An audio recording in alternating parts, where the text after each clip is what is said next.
Following the announcement that Russian President Vladimir Putin will not be attending the Brics summit in August, South Africa's Department of International Relations hosted a press briefing on the Brics chairmanship in Johannesburg on Thursday. Good morning. Good to be in your midst again. We could come to a decision that yes, President Putin understands the dilemma that South Africa faces, but he didn't want to jeopardize the summit.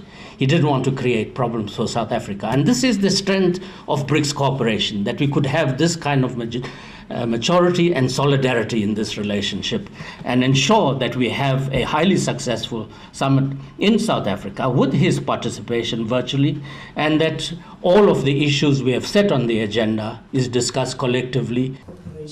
As a member of the International Criminal Court who have an arrest warrant out for Putin, South Africa would be obliged to arrest the Russian leader if he sets foot in the country.